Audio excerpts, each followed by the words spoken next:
Would you like me to sort your delivery? You are generous as you are divine, oh booty queens and booty queens. I don't give a damn what you're entitled to. So if you don't like it, you can take back your food and your castle and right off. You should treat Brooks with more respect.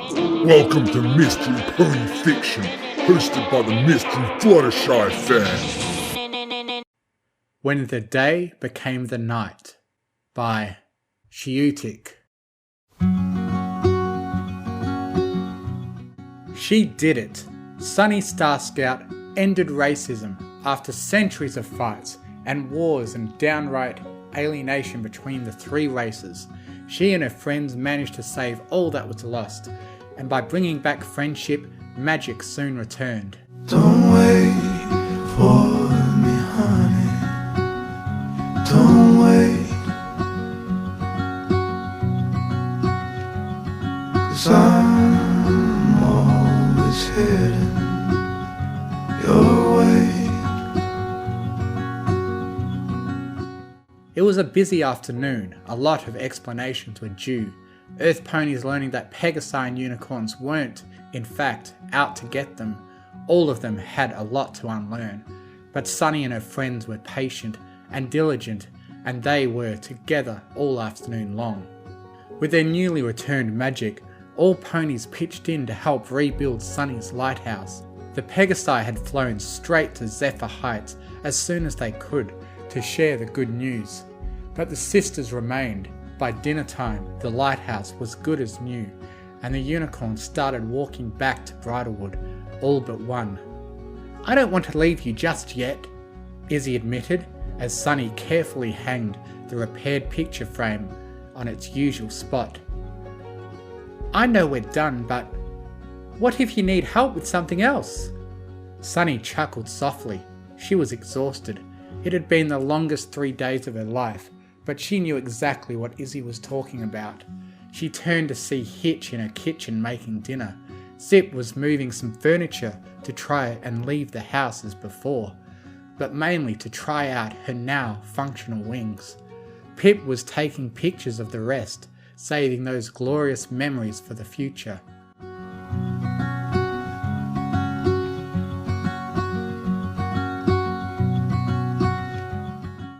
"How do you all feel about a sleepover today?" Sunny finally said, earning a thankful smile from Izzy. Hitch looked up from the pot he'd been stirring and smiled and nodded. Zip finally let the furniture in peace and joined her sister and Hitch in the kitchen, without actually answering anything. The group of friends agreed to stay together one night more. Izzy helped Hitch serve the soup, and they all ate. They tried to recount the events of the previous days, their adventures, their feelings, and ultimately their hopes for the future. That last thing made them all unsure, for even if they had done the impossible and achieved peace and friendship between the three races, they still lived cities apart. When this whole thing was done, Izzy would have to return to Bridlewood and the sisters to Zephyr Heights. Another silent agreement, not to talk about the future. Not yet.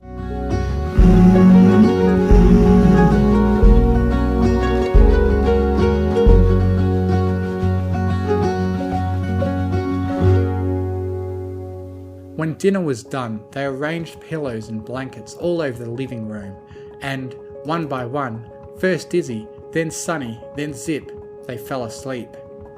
Pip laid her fluffy pink body over the pillow concoction, thankful for the well-deserved rest. But, despite how tired she felt, she shifted over and over, unable to fall asleep. She slowly opened her eyes again, taking in the familiarity of her surroundings.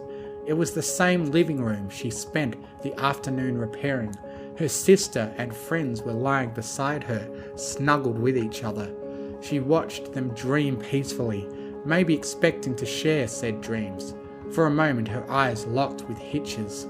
He was awake as well, also scanning his surroundings. He smiled apologetically at her, and she returned his smile.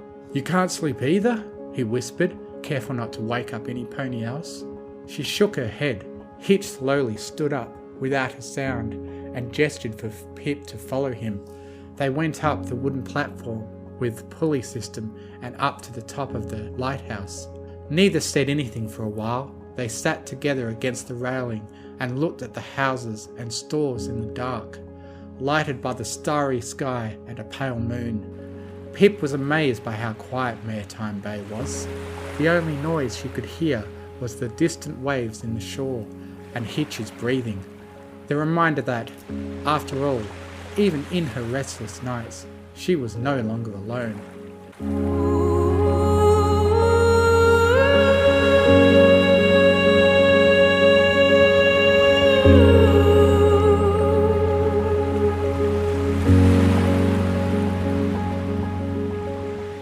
So, Hitch finally said after a few minutes, what keeps a princess up at night?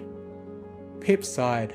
She knew that question was lingering in the air, waiting to be asked, but truly she had no answer for it.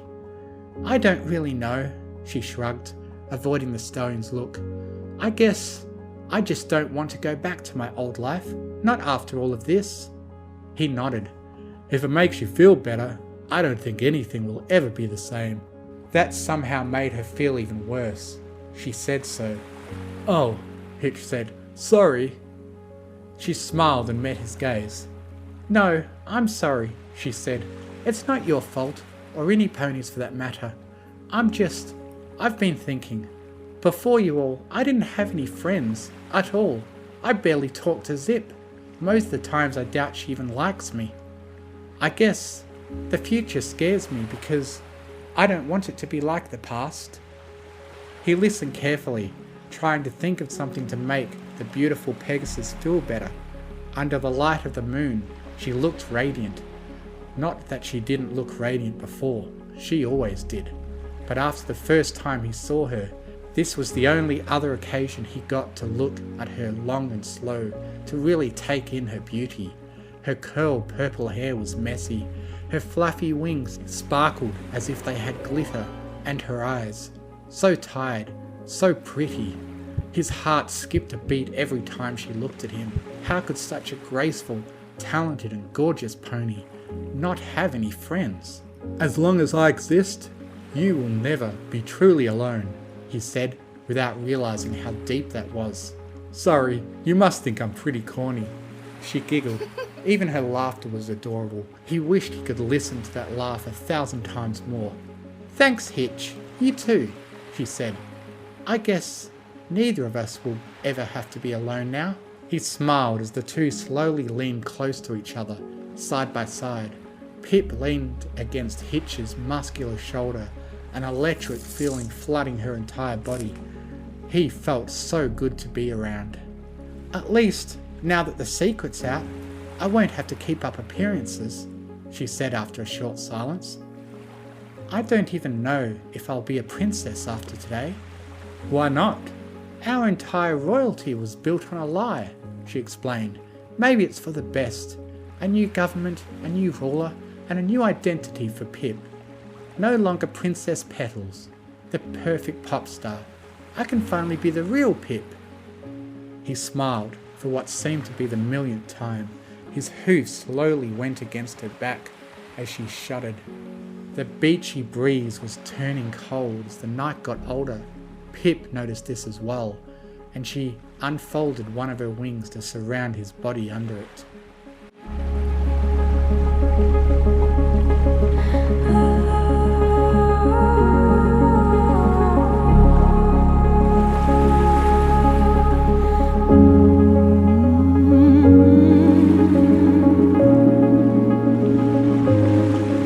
What is the real Pip like? He asked. She's passionate a lot, she said, a genuine smile leaking from her mouth. She's curious and bubbly, and she makes 1,000 mistakes, but she keeps trying. She loves and is loved by her friends, and she doesn't have to share every second of every hour on the internet. That sounds exactly like some pony I know, Hitch said. I like her. She likes you too, Pip replied, then yawned. And Hitch? What's the real Hitch like? He is calm and cheerful, and he loves to dance. This made Pip sit upright again as she incredulously looked at the pony beside her. What? You dance? I mean, I'm terrible, but I like it, he said, laughing a little. Maybe the real Pip should teach the real Hitch how to dance. She smiled, leaning on him again. Deal? Deal, he replied, and slowly they fell asleep against each other. There was no way to know what the future held, but after that night, the 5 friends understood that as long as they existed, none of them would ever truly be alone, and that was enough for them. You'll always be the one I wanna midnight. You'll always steal my breath away. Yeah. You'll always be my heart, my love. Every second, every day.